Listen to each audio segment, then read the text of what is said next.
It is one of 2 antiviral pills authorized in the U.S. to help prevent severe illness and death from COVID-19.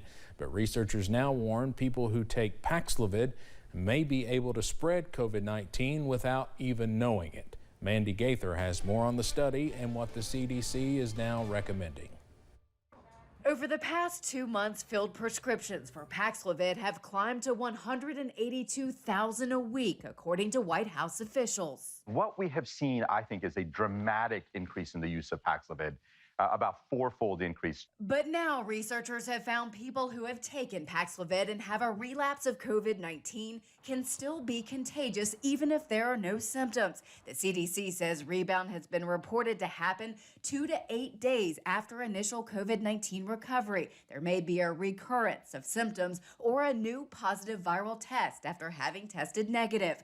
While it's a small preprint study that's not yet been peer-reviewed, the CDC has already issued new guidance. The agency says people who have taken Paxlovid and test positive again or have symptoms return after finishing their pills should restart their isolation period and isolate for 5 full days. After those additional days, isolation can end as long as the person is feeling better and fever has been gone for 24 hours without medication. The CDC also recommends that people wear a mask for 10 days after their symptoms come back. In clinical trials, Paxlovid reduced the odds of COVID-19 hospitalization by almost 90%. For that reason, the CDC says early treatment with this medication is still recommended for those at high risk of severe COVID. But researchers say people should be aware the drug may not completely extinguish the infection.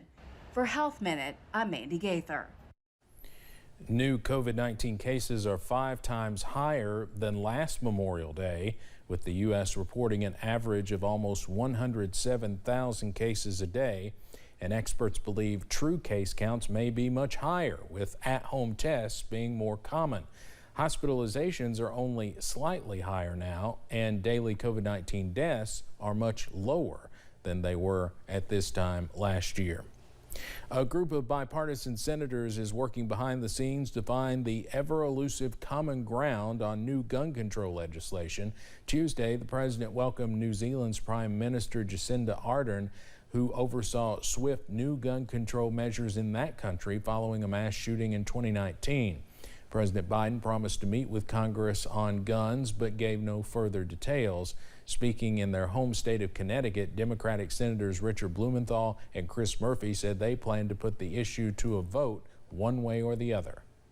My plan is to get a bill, a comprehensive bill, that will save lives. But if we can't get that compromise, then we're going to go ahead and put everybody on the record.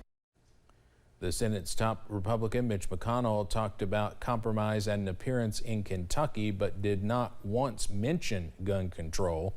House Democrats are working on their own package of gun control bills that could include raising the age limit to buy semi-automatic rifles. The House could vote on those as soon as next week.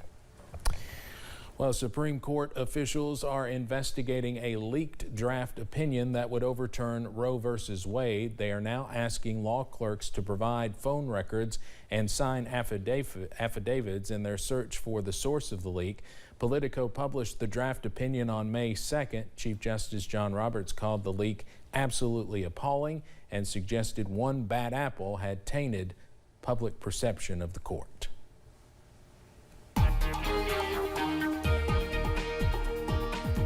Another sunny and warm day here in the mountains as we finish out the month of May. Now, some areas are seeing a little bubbling up of those fair weather clouds, but most are just warm and dry. I-75 at Mount Vernon, again, just a few fair weather clouds bubbling up this afternoon. Plenty of blue sky out there. Mountain Parkway at Slata, similar story. Plenty of sunshine, and that's really warming us up. Many of us in the upper 80s right now. How about Wayne checking in at 90? Factor in dew points in the mid and upper 60s, and in many spots it feels closer to 90 Or how about Wayne, 95 right now. It is a toasty one out there. No cooling showers to offer us relief. I mean, maybe a couple of sprinkles into portions of, let's say, Letcher County into Wise County, but that's about it. For any real rain, you got to go up into portions of Missouri where there's some severe weather going on in the Show Me State right now. But for us, we're not going to be showing much in the way of rain over the next at least few hours. Tonight, mid-60s, mostly clear, but some showers and storms are on the way, and I'll detail those coming up in just a few minutes. Steve? All right, thank you, Evan.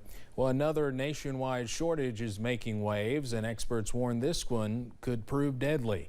The American Lifeguard Association reports a national lifeguard shortage could impact many of the nation's pools. In fact, the organization says around a third to nearly a half of the pools will likely be affected.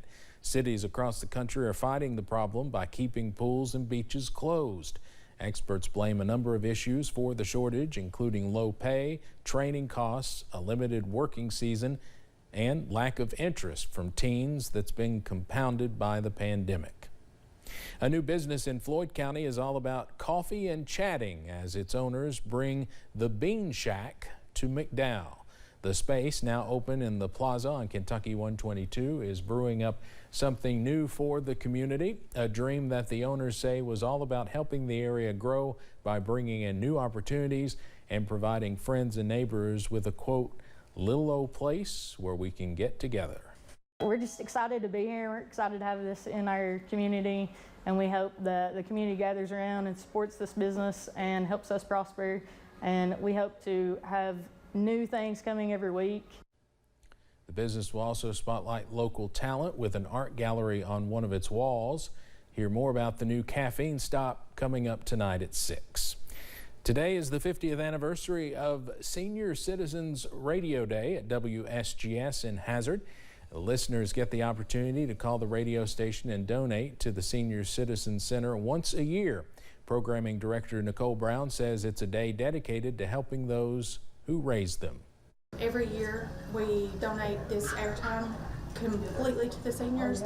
We just play music, all of our commercials and everything. We preempt all of our programming for this day.